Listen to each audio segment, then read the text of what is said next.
Olá, o canal Educação e Business está no ar. E não se esqueçam, é o momento de mudar sua vida. Faça o vestibular Unifia e conquiste um futuro brilhante. Estamos recebendo hoje o educador físico Pedro Tafner. Pedro, muito obrigado pela sua presença aqui conosco. Seja bem-vindo. Hoje vamos falar sobre a prática de esportes associada à saúde. Pedro, as boas-vindas aí aos nossos internautas. Oi, Giovanni. Oi, pessoal. Muito obrigado. Agradeço o convite ao Giovanni e aqui ao Unifia. E sempre é muito bom estar falando sobre exercício físico, sobre atividade física, sobre a importância dela, sobre o que ela traz de bom para o nosso organismo, para a nossa vida, para a nossa autoestima, enfim. Eu agradeço muito o convite. Sou uma pessoa que gosto muito de atividade física. Tento estimular bastante, incentivar bastante as pessoas a fazerem atividade física para que elas possam sentir na pele o que acontece aí após uma continuidade de exercício físico. Então, agradeço bastante o convite. Obrigado, Pedro. Será um papo muito interessante, internautas. Pedro, por que a prática da atividade física é importante para a saúde? Então, Giovanni e pessoal, quando a gente começa a praticar exercício físico, existe uma mudança muito grande que ocorre no nosso organismo, em todos os níveis e em todos os sentidos, né? Todos os nossos sistemas são exigidos, são trabalhados e a gente sai daquela homeostase que a gente estava antes da prática do exercício físico. E a questão endócrina ajuda muito, muito, muito, muito a prática de exercício físico. A gente está acostumado a ouvir sobre a endorfina, sobre outros hormônios, os hormônios do bem-estar após a prática de atividade física. Então, assim, tem muita gente que fala assim, mas como que eu pratico, como que eu começo, qual é a intensidade, qual é a duração, quantas vezes por semana? E eu costumo responder o seguinte, começa a fazer uma caminhada, tem uma bicicleta mais velha na garagem que não usa, arruma ela, vai girar, vai dar uma volta, vai espairecer a cabeça, vai fazer bem para a mente, vai fazer bem para o organismo. Então, tem muita gente que pergunta como que eu começo. Começa fazendo, começa levantando do sofá, da cadeira, dando o primeiro passo, correndo atrás de alguma coisa que você goste. Mas eu não gosto de correr, vai de bicicleta. Eu não gosto de bicicleta ou não tenho. Vai para um esporte, eu gosto de vôlei, futebol, enfim, do handball. Procura, a princípio, aquilo que você gosta. Porque tem muita gente que reclama que não gosta de atividade física. Então, começa a pensar no qual exercício que você gosta, o que te faz bem, para que você se sinta estimulado a praticar o exercício físico. Então, os benefícios são inúmeros, inúmeros, inúmeros. Ficaríamos aqui horas falando sobre isso daí. Legal, Pedro, né? Praticar esporte realmente é muito importante. Eu pratico esportes assim assiduamente, não consigo ficar sem. Creio que seja movido aí por esses fatores químicos cerebrais, se é que é assim que eu posso chamar, né? Que me movem sempre a estar praticando alguma atividade física. Mas, Pedro, tudo na vida, em algum momento, tem alguma restrição. Existe alguma restrição para algum tipo de atividade física? Ou seja, quando uma atividade física ela passa a não ser recomendada dependendo da situação da pessoa, dependendo da condição física do indivíduo? Então, Giovanni e pessoal, então vamos por partes, tá? Então, eu acabei de dizer que a atividade física é importante, é bom fazer, a gente vai se sentir bem em todos os sentidos, em todos os nossos sistemas, mas a partir do momento que a gente decide realmente que a gente vai fazer, existe um sujeito dentro da gente, que é o nosso sistema nervoso central, que ele vai brecar isso daí, tá? Então ele vai falar assim, pô, Pedro, você não fazia, agora você está começando a fazer, o que está acontecendo, né? Então ele vai te sabotar, ele não vai trabalhar a favor da prática da atividade física, não vai. Então, como que a gente pode começar isso daí? Uma das primeiras coisas eu quero praticar alguma atividade física. Uma dica, procura o seu médico, veja como é que você está. Olha, eu quero, doutor ou doutora, eu quero começar a praticar. Eu posso praticar? O que eu posso fazer? Como que eu posso fazer? O médico dizendo que sim, que está tudo bem, se você não tem nenhuma lesão de joelho, articular, não tem nenhum problema cardíaco, procura um educador físico, um profissional da área. esse seria o melhor jeito de a gente começar a ter constância, a sequência e a sistematizar a nossa atividade física, quer seja dentro do Pilates, dentro da musculação, dentro dos esportes de lutas como judô, karatê, muay thai, dos esportes com bola também. A gente está muito acostumado, as pessoas a falar assim, eu jogo futebol, mas eu jogo só no final de semana. É bom, seria bom se a gente conseguisse colocar alguma coisa na semana para não chegar só no sábado, no domingo e dar um trabalho cardiovascular muito forte para o sistema cardiovascular ou para a questão do sistema musculoesquelético. Então, respondendo a pergunta, como que eu devo começar? Tudo na vida, a gente tem que usar equilíbrio, com parcimônia. Então, se eu nunca fiz nada, começa devagar, vai subindo, vai melhorando, eu faço 2 vezes na semana, agora eu vou começar a fazer 3, depois uns 2, 3, 4 meses eu vou começar a ir a semana toda, aí no final de semana eu vou passear com a minha família, vou andar de bicicleta, ou vou levar cachorro a andar na marginal. Então, tem muita gente que fala assim, eu nunca fiz nada, então eu não vou fazer porque eu nunca fiz nada. Não. A ideia é começar sempre com calma, com paciência, respeitando o descanso, respeitando o limite no nosso corpo, mas a ideia da prática da educação física, do exercício físico, da atividade física, tem que ser uma coisa organizada. Não pode ser assim, feita de qualquer jeito, a qualquer hora, porque isso aí vai ocasionar alguma lesão ou vai, por um outro lado, se não tiver nenhuma lesão, vai desanimar a pessoa porque ela não vai ver algum resultado a partir dos exercícios físicos. Pedro, com relação ao tempo de descanso, né? Eu particularmente vou até a academia fazer musculação todos os dias, né? Qual é o tempo ideal de descanso entre o final de uma atividade física e o início da atividade física seguinte? Giovanni, o tempo de descanso é uma coisa muito importante, tá? Dentro dessas variáveis de treinamento, o intervalo de descanso de uma atividade, de uma sessão de treino para outra, ele é muito importante. Então, o seguinte exemplo, se eu fizer um exercício de grande exaustão, numa escala aí de 0 a 10, 8, 9, 10, eu vou cansar mais. Então, é óbvio que o meu descanso vai ter que ser maior. Quanto mais eu treinar, quanto mais eu correr, quanto mais eu nadar, pedalar, enfim, quanto maior for a minha continuidade naquela sessão de treinamento do exercício da atividade física, mais eu vou ter que dar um tempo para o meu organismo para ele conseguir recuperar, principalmente a síntese proteica, que é a recuperação neuromuscular. Então, é difícil a gente quantificar X, Y, Z. Isso vai depender e muito de 2 fatores, da pessoa que está fazendo o exercício e da quantidade de exercícios que ela fez em relação à intensidade. Então, quanto maior a intensidade, mais forte e mais exaustivo, eu vou ter que ter o bom senso de descansar mais. A gente vê muita gente, percebe muita gente treinando de segunda a sexta e fazendo sábado e domingo. Vai chegar uma hora que o organismo ele vai dar um sinal. Ou vai ter uma lesão, ou o músculo vai estar cansado, ou principalmente o rendimento começa a cair. Eu nadava 1.000 metros, eu corria 50 km por semana, agora eu não estou conseguindo correr. O que está acontecendo? Eu preciso ter um tempo de descanso. Dentro da educação física, a gente fala que o descanso faz com que o meu músculo recupere, faz com que o meu tanque fique cheio novamente para que eu consiga praticar o exercício da melhor maneira possível com eficiência motora.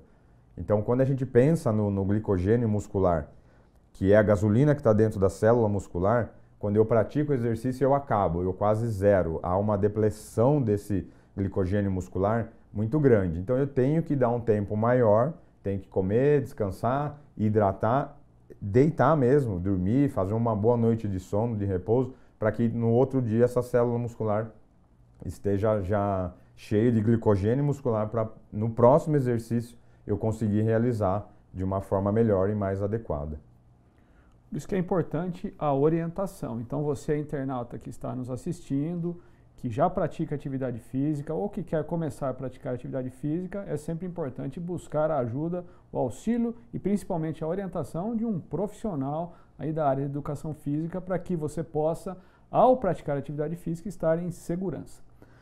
Pedro, existe uma idade para se iniciar a atividade física e uma idade para se parar definitivamente a atividade física?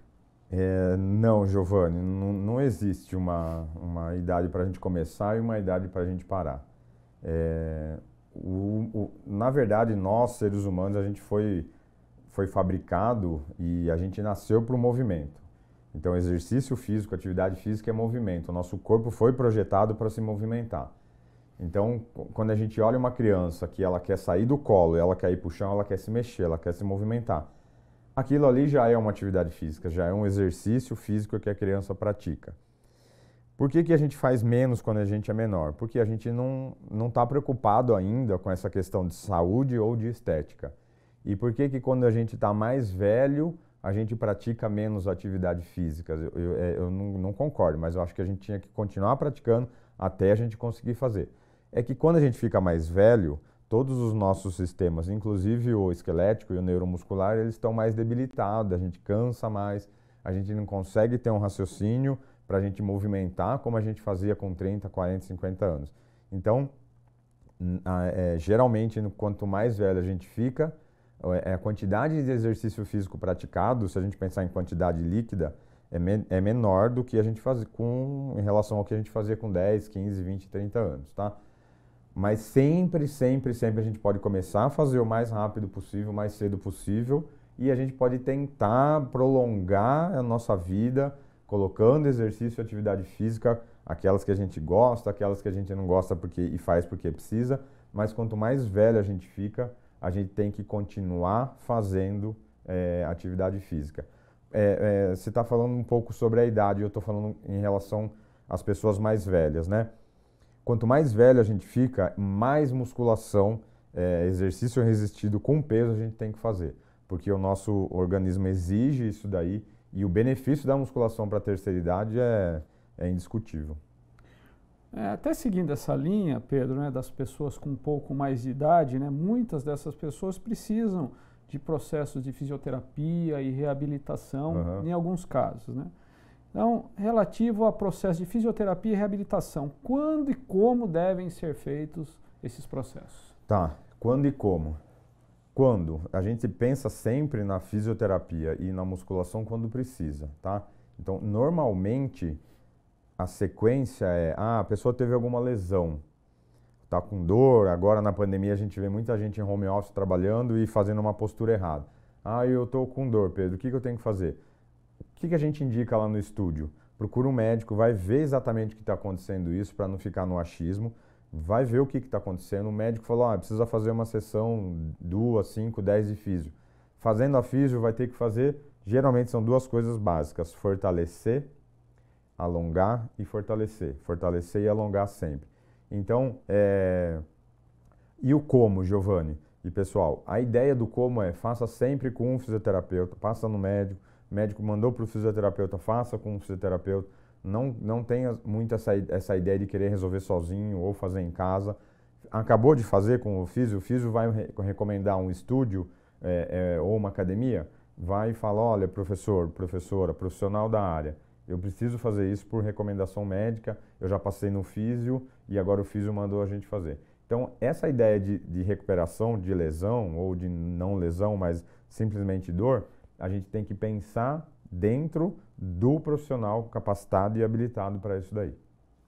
Ok.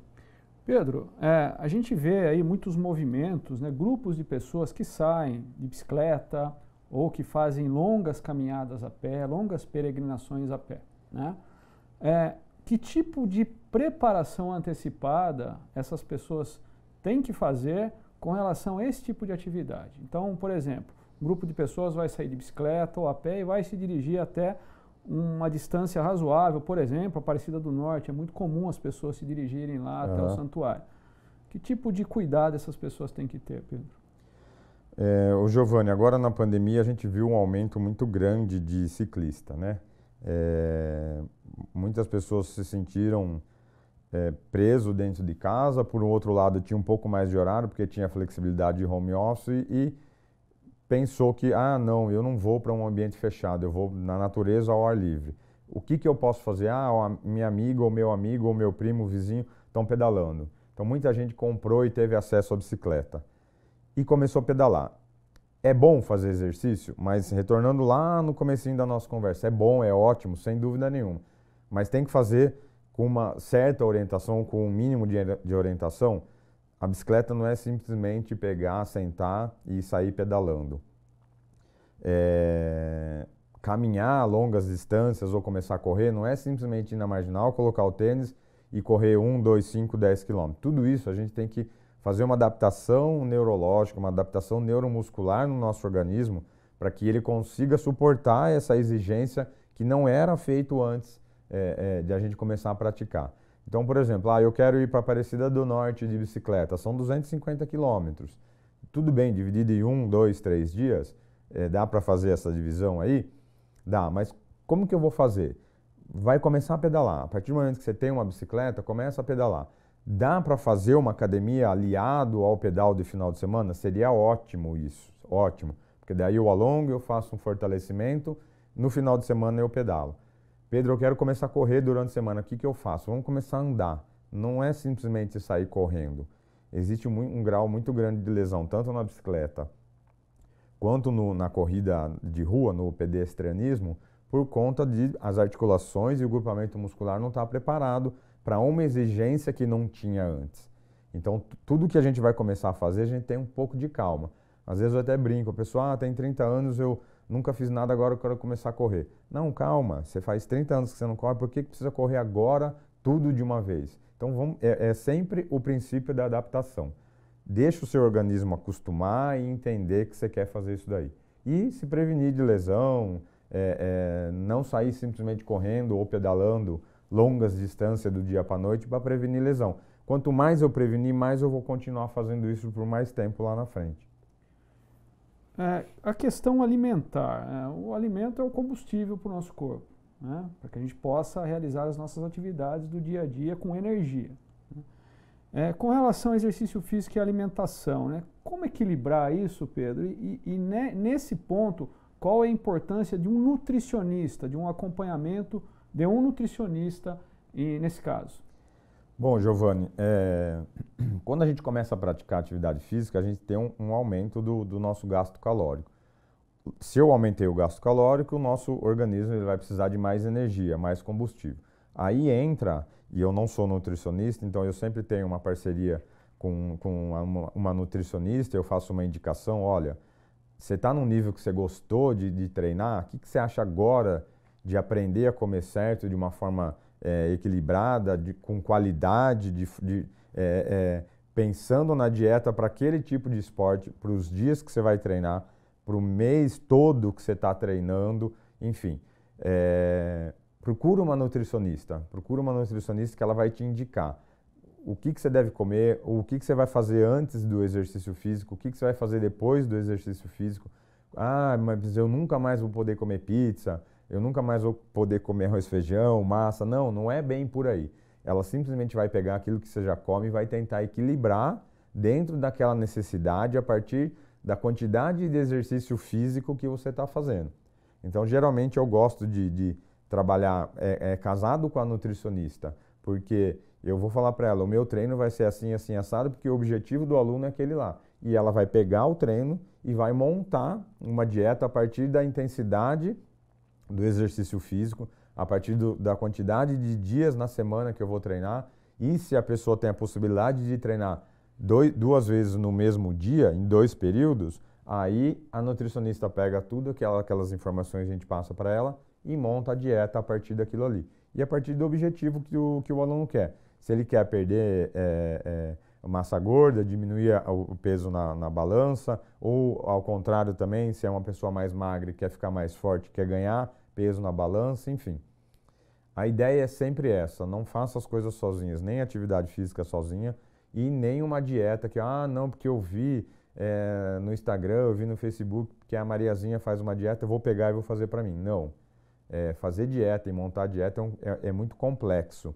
Então tem que ter a profissional especializada para isso, enfim, ela estudou, ela sabe o que ela vai colocar na dieta. Então não é simplesmente pegar uma dieta de uma amiga ou do vizinho e pegar e fazer. a ideia é sempre ter um profissional por trás disso daí, Giovanni. Eu tenho alguns amigos, Pedro, que costumam levantar de manhã, não fazem a primeira refeição, né, não fazem o café da manhã e saem para fazer uma atividade física, né? É recomendável, Pedro, esse tipo de atuação? Giovanni, esse daí geralmente é o jejum intermitente. Eu não vou dizer que eu concordo nem que eu não discordo. Eu vou passar bem a bola para nutricionista, porque depende muito do caso. O jejum intermitente não é para todo mundo, já começa daí, tá? É eu treinar sem ter combustível. Mas existem algumas estratégias dentro da nutrição que servem para algumas pessoas, não para todas. O jejum intermitente é uma delas. Então eu posso usar a estratégia de jejum intermitente para algumas pessoas que seria mais indicada para isso, sim. Mas eu não vou entrar muito nessa área, nessa discussão da nutricionista, porque não é minha área e porque eu sei que é bem polêmico. Mas não descarto, não jogo fora e também não acho que é a solução mundial para a obesidade e o jejum intermitente. Depende muito da pessoa. Mais importante, como dissemos já há um tempo atrás, não é, Pedro? É buscar orientação profissional. Sim, esse é o sem ponto dúvida, mais importante. sem dúvida. Ainda sobre essa questão de orientação profissional, Pedro, né, nós sabemos que muitos jovens, hoje em dia, fazem uso de inúmeros produtos para aumentar a massa muscular, ter disposição e energia, né? O que pode, o que não pode ser ingerido, né? Nos dê exemplos, né, se possível, de problemas que podem acometer quem ingere substâncias que não são recomendadas. Giovanni, hoje a gente vê, por conta dessa informação que está aí à nossa vista nas redes sociais, na mídia social, a gente vê muita... Na verdade, na mídia social a gente não vê coisa ruim, a gente só vê a menina bonitona ou bonitão, tudo bonitão, certinho, tudo ali montado, tudo apropriado, todo mundo bonitão, seco, sem estar com gordura fora de lugar, enfim. E aí isso gera nos jovens e nas pessoas que pensam muito mais em estética do que saúde, gera uma necessidade muito rápida, gera uma ansiedade, eu quero estar assim, eu preciso estar assim. Ou porque eu vou numa festa, ou porque o final do ano está chegando e eu vou pôr um maiô, eu vou pôr um biquíni, eu vou pôr uma sunga. Então essa ansiedade por um corpo saudável vendido pela mídia gera o quê? Nos jovens, fala, bom, beleza, o que eu preciso fazer, o que eu preciso ingerir, que são os recursos ergogênicos, para que eu tenha um corpo mais bonito, mais saudável, mais sarado, como essas pessoas que estão na mídia, o que eu preciso fazer, o que eu preciso tomar. E aí, a partir disso, a gente ouve falar daqui, ouve falar dali, o fulano ingeriu isso, o outro ingeriu aquilo tal, e acaba despertando a necessidade de ir atrás. Então, a maior parte das vezes, os problemas de saúde gerados por recursos ergogênicos é porque as pessoas que querem fazer uso disso daí não procuram um médico endocrinologista ou não passam na nutricionista para ver se realmente há necessidade desse uso de recurso ergogênico.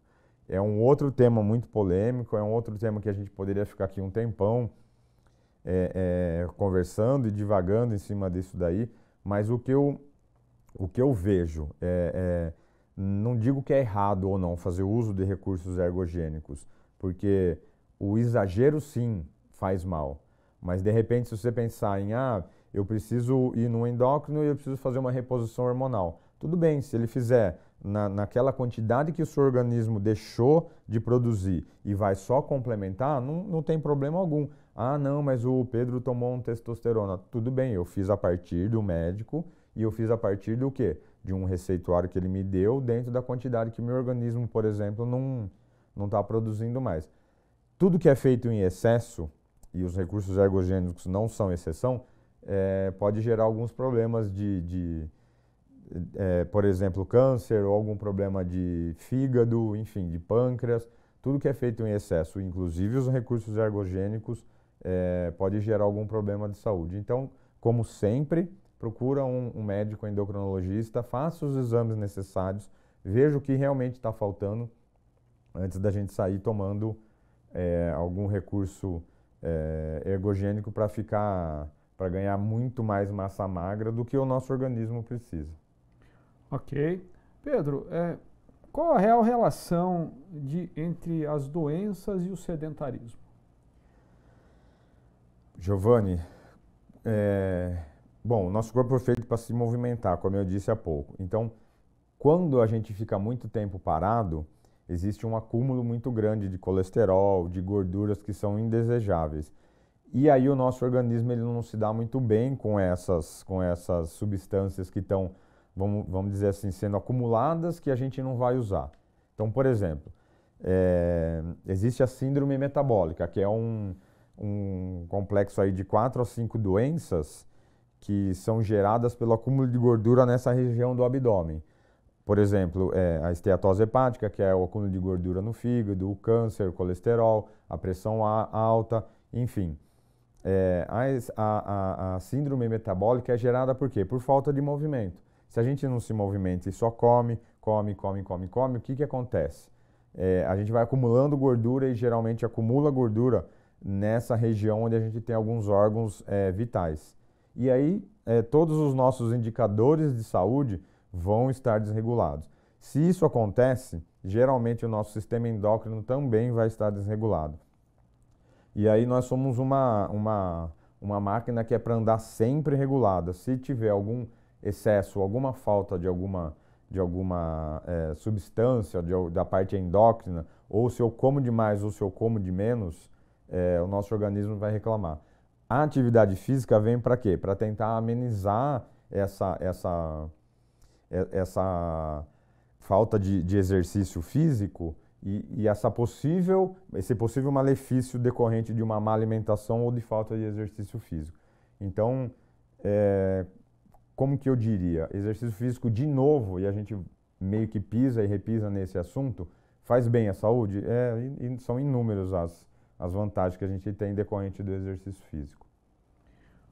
Pedro, nós estamos vendo um aumento considerável dos casos de fibromialgia, principalmente no público feminino, né? Como que a atividade física ela pode melhorar a vida dessas pessoas?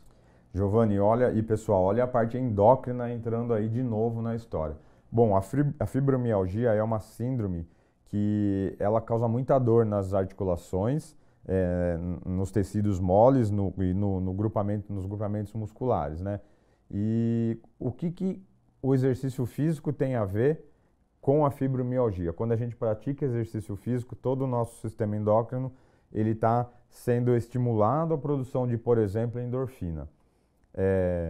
Quando a gente faz essa produção de endorfina, a gente está mexendo em todas as articulações. O fato de a gente mover as articulações, existe um líquido, chama líquido sinovial, dentro de todas as articulações, que quanto mais a gente pratica exercício, maior a lubrificação nas articulações. Então, são duas relações diretas. A primeira, a autoestima, uma lubrificação por parte do líquido sinovial de todas as articulações e a endorfina entrando dentro disso daí, gerando uma autoestima no nosso sistema nervoso central. Então, sim, a fibromialgia geralmente ela incide mais nas mulheres. Entra de novo a necessidade de atividade física salvando ou amenizando essas dores nas articulações.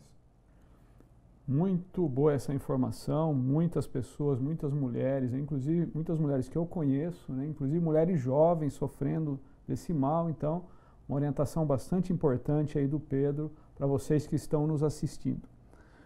Pedro, muitas pessoas estão praticando ciclismo, né? A gente vê um aumento frequente aí, né, nos últimos anos de pessoas praticantes do ciclismo, né? Existe algum malefício associado ao ciclismo na medida em que o esforço físico costuma ser relativamente alto? Não. O malefício do ciclismo é comprar a bicicleta, deixar ela parada e ficar no sofá mudando o controle, mudando o canal da televisão a partir do controle. Não. Mesmo porque, Giovanni, se eu pensar em hoje eu vou pedalar 30 km, eu tenho certeza que o nosso sistema nervoso central ele vai dar uma indicação. Pedro, 30 km para você é muito, ou essa subida é muito longa, descansa, a gente não vai conseguir. Nossa, eu queria fazer 300, eu não consegui fazer 30. Então, não, a gente tem que ter muito bom senso, né? Na nossa vida toda e dentro do esporte também, para a gente praticar. Se eu quero aumentar minha quilometragem mensal, ou semanal, ou diária, eu tenho que sentar o bumbum no banco e pedalar. Ah, eu consegui dar 2 voltas na marginal, fiz 10 quilômetros. Tudo bem, eu queria ir até Monte Alegre. Começa a treinar, ao invés de dar 2 voltas, aumenta a quilometragem num percurso mais plano, depois você vai aumentando, coloca uma subida, enfim. A gente vive num lugar aqui em Amparo que tem muita montanha. A gente tem acesso à reta, à parte plana, mas tem muita montanha. Então, a resposta não, Giovanni, não existe. O que a gente não pode é exagerar. E se a gente exagerar, o nosso organismo ele vai dar um sinal de vida, ou vai dar dor de cabeça, ou vai dar um mal-estar, ou vai dar uma cãibra e vai pedir para a gente parar. Entra de novo o descanso, a importância do descanso, para no outro dia eu conseguir pedalar de novo. Estou cansado naquele dia seguinte ao pedal que eu fiz. Deixa para um terceiro ou por um quarto dia. Então entra muito bom senso, mas a resposta para a sua pergunta é não. Tudo que a gente fizer com equilíbrio e parcimônia na vida, a gente vai conseguir fazer por mais tempo. É essa a ideia. Pedro, você falou sobre as mensagens que o nosso sistema nervoso central manda, né, para o nosso corpo, para que o nosso cérebro interprete e nos oriente, de repente, um momento de parar. Qual é o mecanismo cerebral que, ao mesmo tempo em que ele indica para o indivíduo a necessidade de parar, de que ele está cansado, de que é necessário descanso, aquela energia que muitos indivíduos têm de não querer parar, de querer continuar um pouco mais? Que fenômeno é esse? O que explica esse tipo de comportamento? Então, geralmente quando a gente tem um indivíduo praticando muito exercício sequencialmente e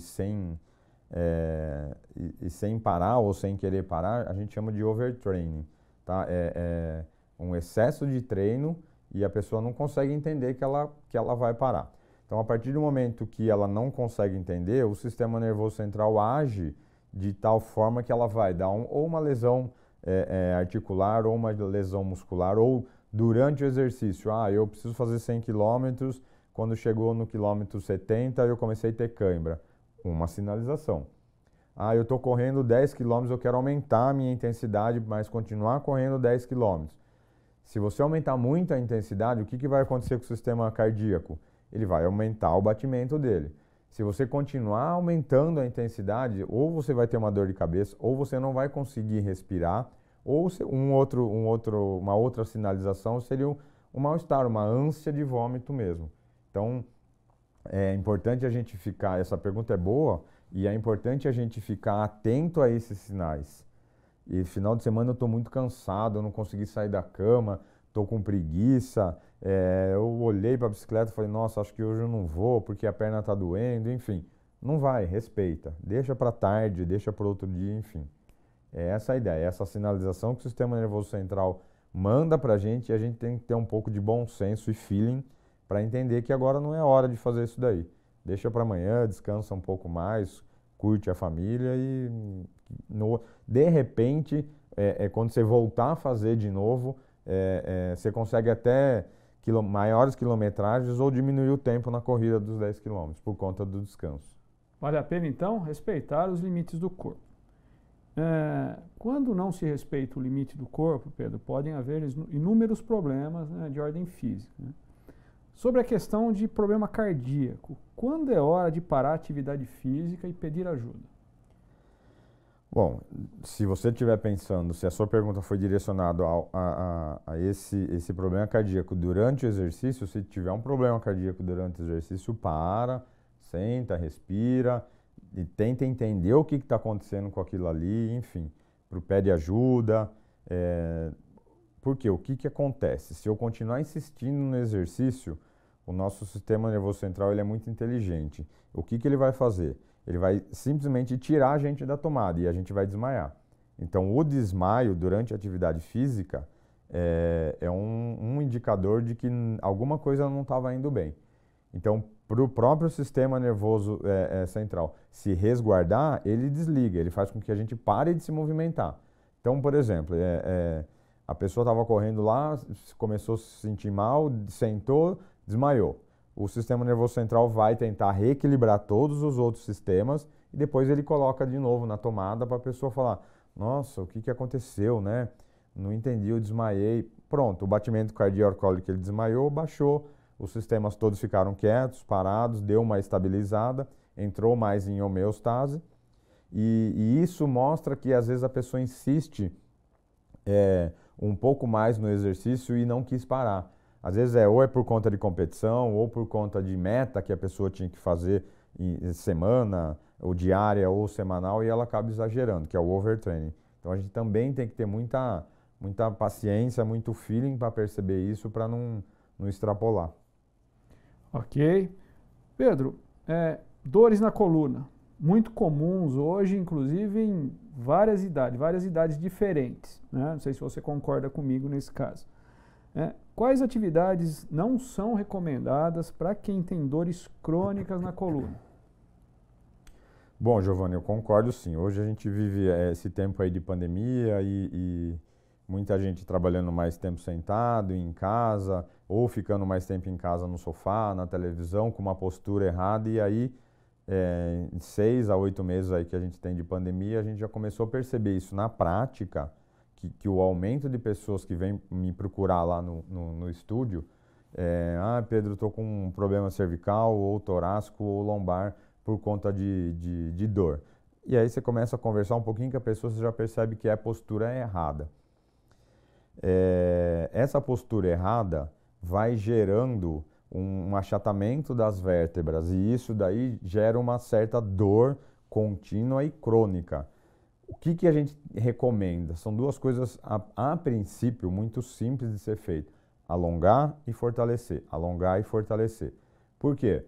Porque quando a coluna está sobrecarregada, é porque os músculos ao redor dela, em volta dela, eles estão fracos. E aí o músculo que era para fazer o tracionamento, para a gente segurar essa coluna, não tá sendo exigido, não está sendo trabalhado. E aí a coluna por si só ela não é feita para fazer essa tração. Então, qual que é a ideia dessas dores? Lógico que primeiro você está com dor, você fez uma ressonância, você trouxe do médico, o médico já pediu para você fazer alguma coisa? Não, eu já trouxe. A gente senta, olha, geralmente é um escorregamento de vértebra ou um achatamento de vértebra que dá essas dores aí normalmente L3, L4, L5, S1, enfim. E aí, a princípio parece muito fácil, mas o primeiro passo que a pessoa com dor tem que fazer procura um profissional da área, vai mostrar para ele quais são os laudos do médico, mostra o que está acontecendo, e aí a gente começa a fazer um trabalho contínuo e a longo prazo para que essas dores sumam. E realmente isso daí é a solução, porque dá um resultado muito legal, muito rápido. Tem algumas pessoas lá no estúdio que elas falam, nossa, mas eu tinha 1,70 de altura, agora eu tenho 1,72. Nossa, eu cresci com 50 anos de idade. Realmente ocorre isso, viu, Giovanni? Porque a gente consegue melhorar a questão da postura e alongar, vamos dizer assim, a coluna como um todo. Pedro, eu jogo futebol uma vez por semana, futebol society. Quais os cuidados que o praticante do futebol em geral e principalmente de futebol society tem que ter com relação às suas articulações, principalmente dos seus joelhos?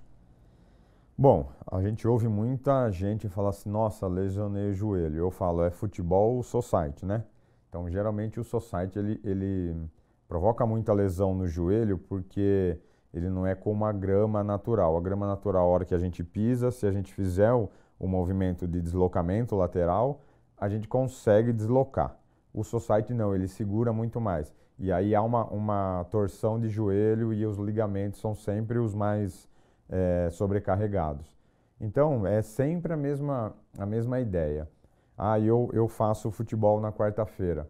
Entra num estúdio, entra numa academia, faz pilates, faz um fortalecimento muscular ao redor dessa articulação aí, para que músculo, suporte o movimento quando for exigido na prática do esporte que ele estiver fazendo, no caso o futebol society.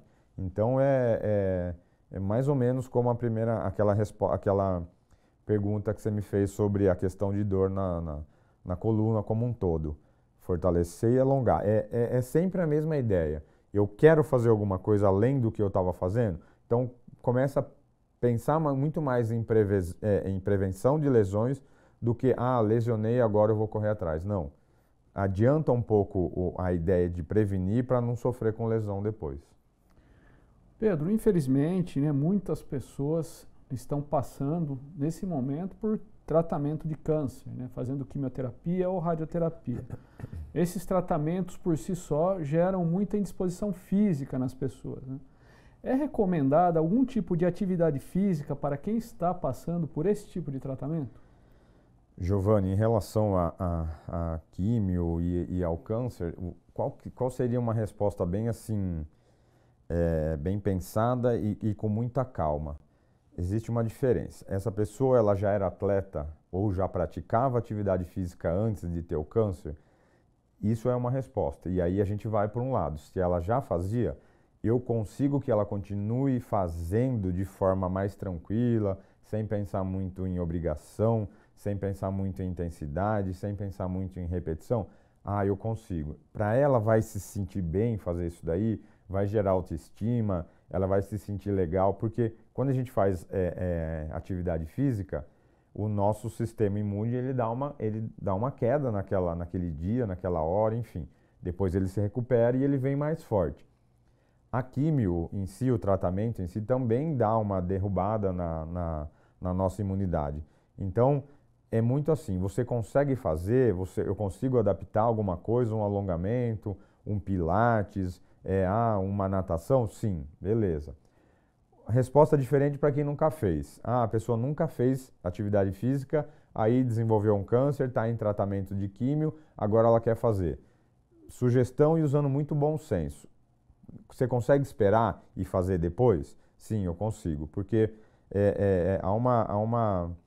não é uma briga, nem uma dicotomia, mas o seu sistema nervoso central ele vai estar olhando para a defesa desse câncer, ele vai estar olhando para isso que está acontecendo, ele não vai estar voltado para a recuperação do exercício físico que você fez. Então a gente vai dividir. Então é muito assim, será que é legal fazer? É muito bom senso. Então, de novo, tem que trabalhar junto com o médico oncologista, né?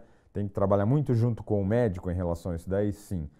Quantos anos a pessoa tem, em que pé que está o câncer, como que está a recuperação dela, qual é o nível de químio que ela está fazendo. Então é uma pergunta muito subjetiva para a gente responder sim ou não de forma estanque.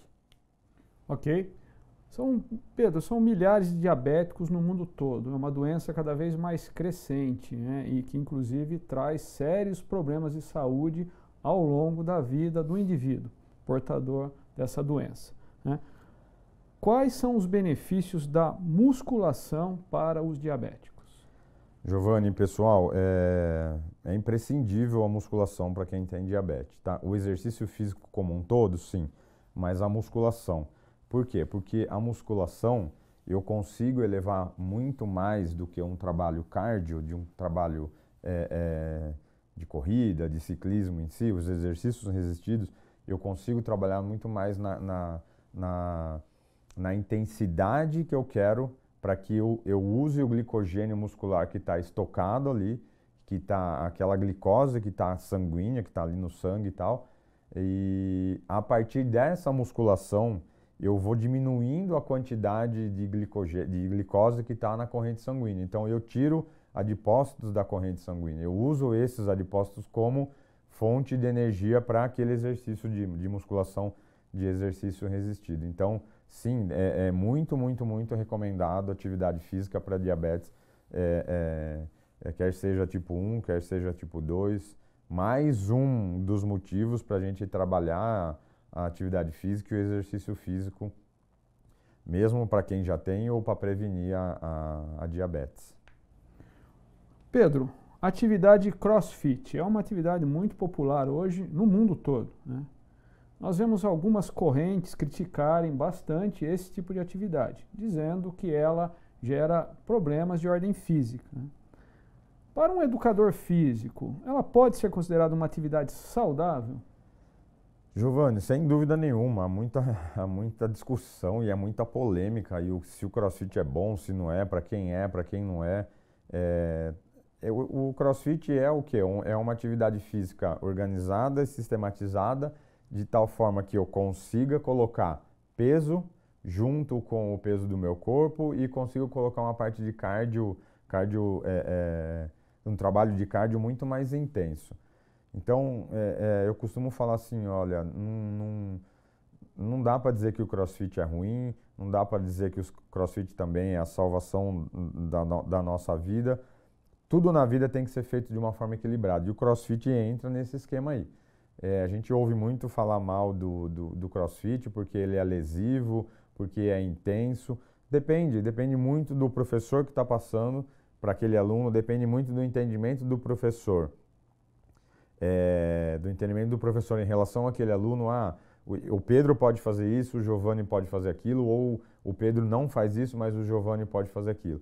São exercícios de alta intensidade, de impacto, de repetição, são realmente exercícios de grau de dificuldade, de coordenação motora e habilidade motora muito intenso.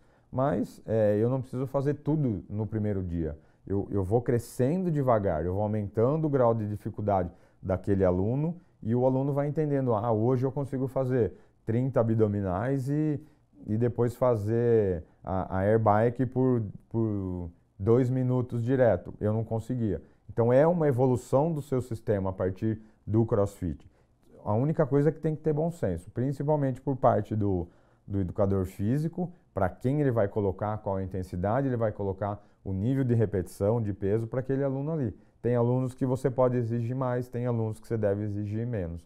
Então, eu gosto do CrossFit, eu acho que é uma boa prática de esporte, de exercício, mas como tudo, tem que ser feito de uma forma equilibrada.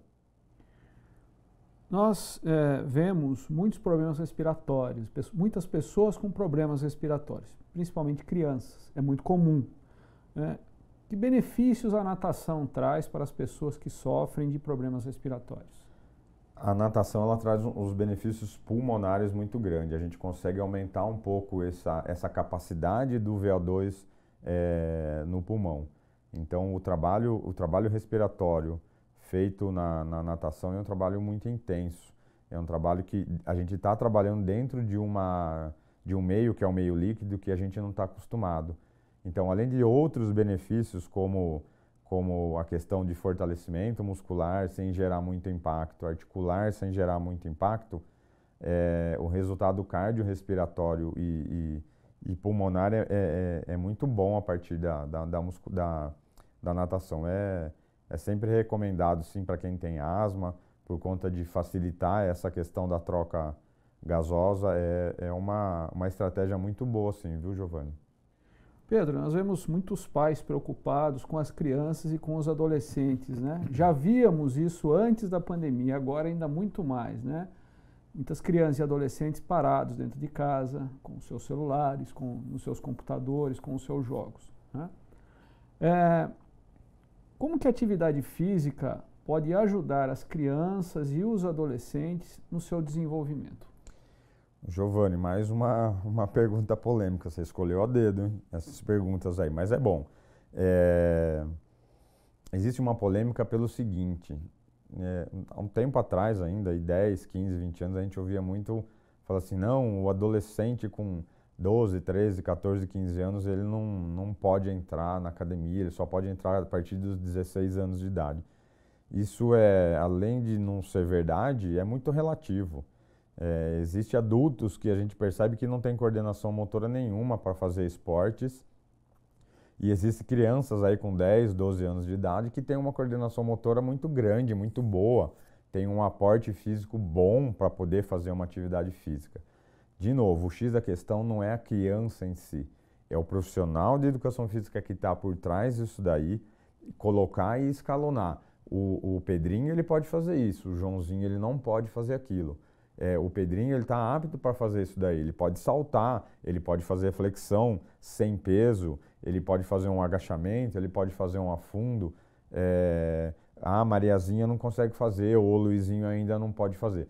Então é muito bom senso que a gente tem que ter por parte disso daí. Atividade física e exercício físico e movimento em si, a criança sempre fez. Ela sempre fez e não é porque agora ela se vê num meio urbano aí com mais acesso a uma academia que você não pode colocar a pessoa para fazer um agachamento, a criança fazer um agachamento. Se ela derruba um brinquedo, uma bola, como que ela vai pegar? Ela vai agachar para pegar. Então qual é o problema de colocar essa criança para fazer quatro séries de 5 repetições de agachamento e descansar? Então, é lógico que o organismo dela ainda não está pronto, ela não é um ser humano adulto com todos os sistemas prontos, principalmente o sistema imune e a questão endócrina ainda pronto para suportar o que um adulto suportaria. Por isso que a gente tem que ter bom senso. A gente pode falar assim, vamos fazer atividade física, vamos fazer um pilates, vamos fazer uma natação, ou vamos para uma escola de esportes com bola, não tem problema nenhum. Sim muito recomendável já inserir a criança no contexto esportivo desde pequena, para que a gente diminua essa quantidade de adultos obesos que a gente tem aí no Brasil e no mundo. Além do que, da parte física, o importante o que é o relacionamento social que as pessoas têm, que essas crianças têm com os outros adolescentes dentro de uma academia, dentro do pilates, da natação ou dos outros esportes. Então, sem dúvida nenhuma, uma pergunta polêmica, mas eu tenho total segurança e total certeza de que sim, é importante, sim, criança e adolescente pode ter acesso a isso daí. Pedro, nós estamos chegando quase no fim da nossa entrevista, né? Eu vou mudar completamente o foco aqui agora e vou fazer uma pergunta para você, né? Dada a importância da prática da atividade física, na sua opinião, o esporte dentro do nosso município, né, o incentivo à prática de esporte, está recebendo os investimentos que deveria? Mudou bastante, né? Mas então vamos lá. Eu acho que não consigo responder para você se ele está recebendo os investimentos, mas recebendo ou não esses investimentos, Giovanni, eu acho que na nossa cidade, eu vou responder só na nossa cidade, porque eu não vejo muito as outras cidades, não tenho acesso. Eu vejo sim que tem cidades que têm muito mais evento esportivo que a nossa. E também sempre tentei procurar trazer ideias para as pessoas que tomam conta da questão de esporte, e eu também nunca entendi por que algumas coisas acontecem, por exemplo, em Monte Alegre, em Pedreira ou em Serra Negra e não acontece aqui em Amparo. A gente tem um espaço físico aqui, uma geografia muito boa para vários tipos de esportes. A gente tem vários tipos de pessoas envolvidas em vários tipos de esportes de alto rendimento aqui e que às vezes a gente não vê a pessoa defendendo a bandeira amparense por conta de desinteresse do setor público aqui da nossa cidade, da questão da diretoria ou da secretaria de esportes. Nunca entendi por que isso aconteceu, mas assim, responder se eu vejo que tem investimentos, a princípio não vejo, porque se houvesse investimentos, a gente veria as coisas acontecendo, e eu acho que isso sim é uma deficiência muito grande da cidade de Amparo, não sei por que não acontece. Inclusive agora, depois de amanhã, a gente vai ter as eleições aí. Eu ouvi muita gente falar sobre, no esporte nós faremos isso, faremos aquilo, faremos aquele outro lá, mas isso passa eleição atrás de eleição e a gente não vê. Amparo tem sim uma capacidade física, geográfica e humana muito grande para a gente poder ser ser sempre destacado nos esportes e infelizmente a gente não vê isso. A gente sempre viu promessa, vamos pensando em fazer isso, pensando em fazer aquilo. Às vezes eu penso em fazer algum evento de corrida, de ciclismo ou de triatlo, mas aí a gente acaba pensando, não, mas aí eu vou esbarrar aqui, vou esbarrar ali, vai ter um empecilho aqui, um empecilho ali. Então a gente acaba desanimando de correr atrás, mas eu penso que é uma área que Amparo tem um potencial muito grande para ser desenvolvido e fica aquém do que a gente pode ter. Então fica aí o recado, né, ao prefeito que será eleito, ao próximo prefeito que será eleito, ter olhos para o esporte, que é algo muito importante aí para a nossa sociedade. Não só esporte, né? Saúde, educação, segurança, enfim. Desejamos aí que o prefeito que será eleito possa ter olhos para todas essas funções sociais importantes. Pedro, estamos chegando aí ao fim da nossa entrevista, foi um prazer tê-lo conosco. Alguma consideração final aí para os nossos internautas? Giovanni, agradeço aí esse tempo que a gente conversou, foi bem uma conversa mesmo, foram algumas sugestões em relação àquilo que eu gosto de fazer, a área que eu escolhi como um trabalho, como profissão. A dica que eu dou é, quem nunca fez esporte, quem não gosta, permita-se sentir o que acontece com o seu organismo, com sua pele, com o seu músculo, com a gordura que você tem ali que não está legal, que você não está curtindo olhar no espelho e ela está ali. Começa a fazer, mas começa a fazer de uma forma organizada. Não pense em fazer hoje para ter o resultado amanhã.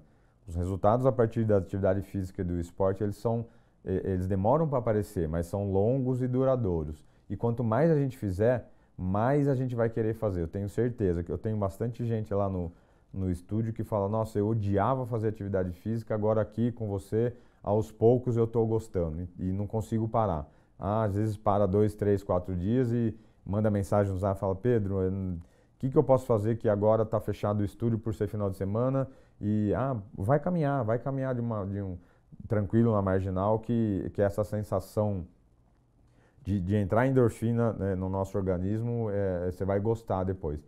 Então a dica que eu digo é, permita-se fazer uma atividade física de forma contínua, sistematizada e organizada, que vai valer a pena para a nossa saúde, a gente vai ter uma autoestima melhor, a gente vai começar a se olhar de uma outra forma, de uma forma mais legal e mais interessante. Tá? Eu falo bastante isso lá no estúdio para todo mundo, tem que ter paciência, os resultados não aparecem do dia para a noite. Algumas pesquisas indicam que aí leva de 6 meses a 8 a 10 meses para realmente o organismo entender que a gente quer fazer, mas continua. Não para não, que sinceramente vale muito a pena. Tudo bem. Você deve estar vendo no GC aí agora os contatos da Vida Ativa, que Isso. é a Academia do Pedro, ou o estúdio, como ele chama, né, de atividades físicas que ele tem aqui na cidade de Amparo. Pedro, um reforço aí desses contatos, desses canais de comunicação com vocês. Então, eu montei um estúdio faz 1 ano e meio já, e o nosso objetivo lá é cuidar das pessoas, tirar as dores das pessoas que nos procuram. A gente tem uma parte de musculação, uma parte de funcional, e eu integrei isso tudo com os 4 principais aparelhos do Pilates. Então a gente não vai ficar numa coisa pronta, chata e enfadonha. Eu não deixo o músculo ficar quieto, eu não deixo a pessoa desanimar. A gente faz uma mistura de todas as possibilidades que podem ser feitas lá dentro. O estúdio fica lá no centro, ali na rua do Good Lanche, ali do Marmota. Então, quem quiser conhecer, vem tomar um café, fica à vontade, veja qual que é a minha metodologia, qual que é a nossa ideia e sintam-se convidados. Endereço, telefone, e-mail. Rua João de Arruda Pastana, número 80, ali no centro. O telefone é 99764-1935 e o e-mail é pedrotafner@hotmail.com. Quem quiser mandar um alô, fiquem à vontade. Ok, muito obrigado, Pedro. E você, internauta, não se esqueça de acessar os conteúdos do canal Educação e Business e verificar também sobre o vestibular Unifia. Você tem vários canais de acesso disponíveis para maiores informações, como o E-Code que você está vendo aí nesse momento na nossa tela. Pode acessar também o nosso site, portal.unisep.com.br/Unifia, nossas redes sociais ou o telefone 19 3907 9870. Venha estudar conosco e transforme seu futuro. E olha só, eu visto Cativas Modas. Cativas Modas, a loja que veste toda a família. A Cativas Modas fica na rua José Alves de Godoy 20, no centro de Amparo, próximo ali à pastelaria Copa de Ouro. Telefone 3807-3330. WhatsApp 19 997 22 9443. Bom, chegamos ao fim de mais uma entrevista do canal Educação e Business. Fique atento aí aos nossos conteúdos Participem conosco. Pedro, muito obrigado. Pratique esportes. Esporte é vida e saúde. Uma ótima semana para todos vocês.